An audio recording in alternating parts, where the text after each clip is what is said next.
Yep, you guessed it.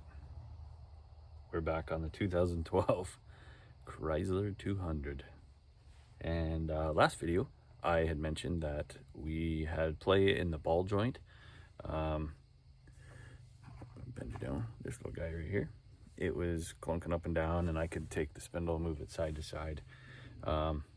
So we ordered a new one.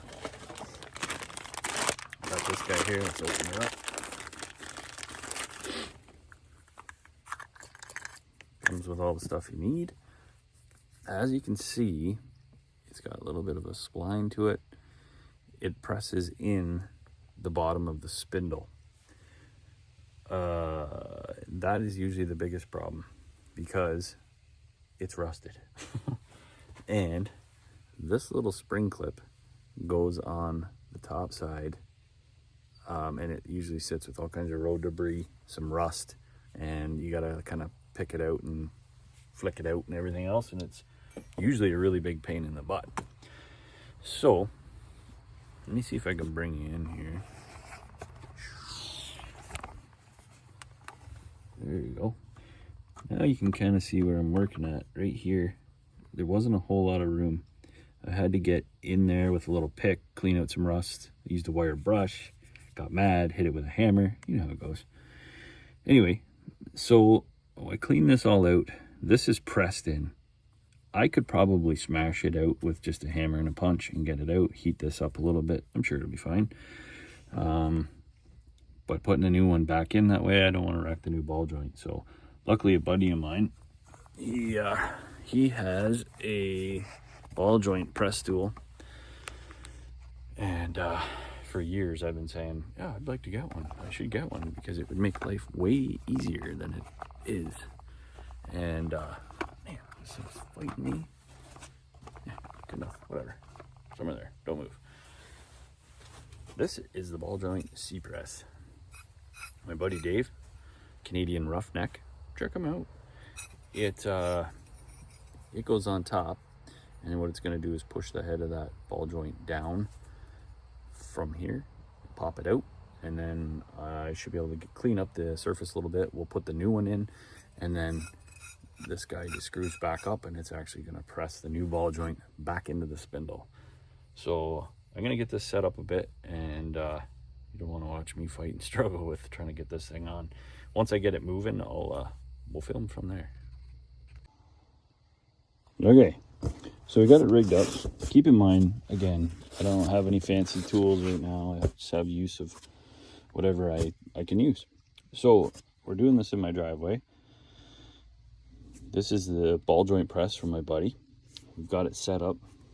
It has to sit inside. I'm trying to avoid having to take this whole spindle off. It saved me a lot of work and crap with wrecking the CV joint and all that stuff. I don't want to do that. I'm just going to try and see if I can cheat a bit. That right there is the ball joint sticking up. There we go. And I'm slowly pressing it down through here. So by putting this on there, see if we can get it, watch it move. Maybe. Oh, it's going. Sorry, can't really hold it still here. You can see that gap right on the bottom side of the head. That's where the snap ring went. The safe that holds it in there as a safety. It's slowly going down, so that's a great sign.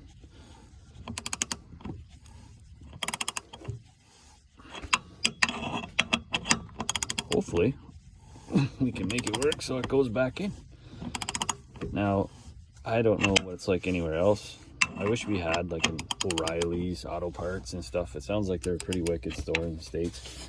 We do have Canadian Tire, we have Part Source, we have Napa. There's a bunch of other little stores and stuff like that, but you can actually go, you used to be able to go into Canadian Tire. I don't think they do it anymore. I think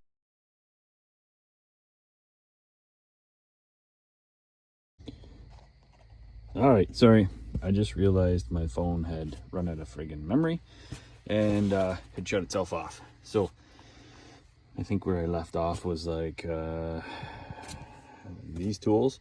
Canadian Tire used to be able to do a lend-a-tool program, or like a rent-a-tool.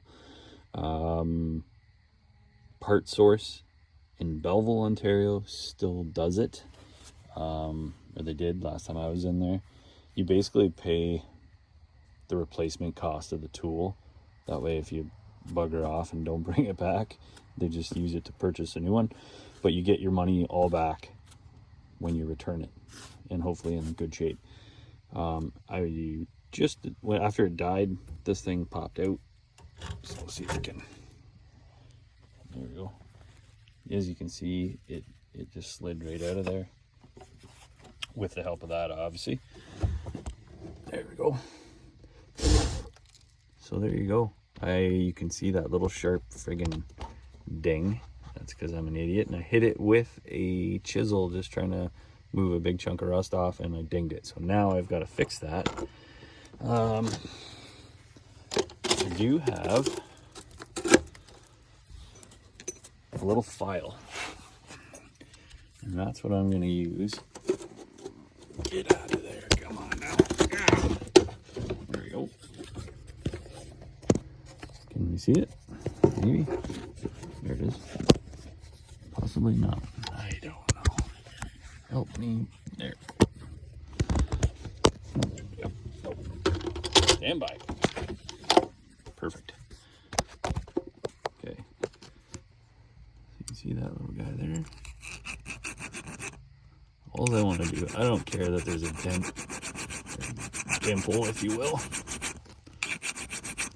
The only thing I don't want is a bump sticking out to slow the new ball joint or stop it from sliding in.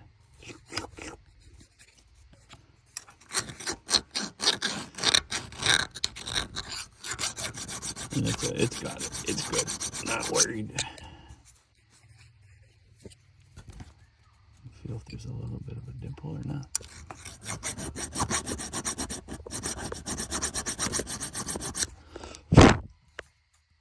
Oh yeah, she's meant.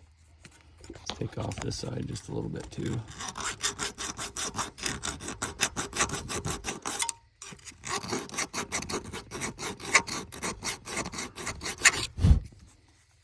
Beautiful.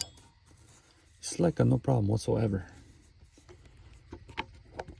Yep. So it's nice and clean. Sometimes inside, you see my little pointer? Sometimes that wall can get pitted and rusted. If there's any kind of a gap, you'll get like rusting like up here, like that stuff. You'll have to clean that off and get it cleaned up, but we're pretty good. And the surface underneath right there is nice and clean. I've scraped it off with a screwdriver, an old one, not a good one. And we'll see if we can get the surfaces to made up. And then on that note, we'll set this guy back up so that we can press the new one back upwards. I had a configuration like that. This space allowed the ball joint to come down into it. Well, this mounted against this to stop it from moving, and it allows it to kind of squeeze the ball joint right out. Now what I have to do is put a little bit of a cup. I might be able to get away with using the other one of these on top up here, and that'll allow the ball joint to come back up. And I use, where'd that go? Oh, that's the one I need for this one. And it's going to go in. I have a little cup on this side, and it's going to push this guy back up into this arm. And it's getting dark, so that's awesome. So I'll try and get this back together. I'll get everything at least set up, and I'll show you it going back in if I can. If I run out of more space, then I'll show you it back together, hopefully. Because ultimately, that's the goal.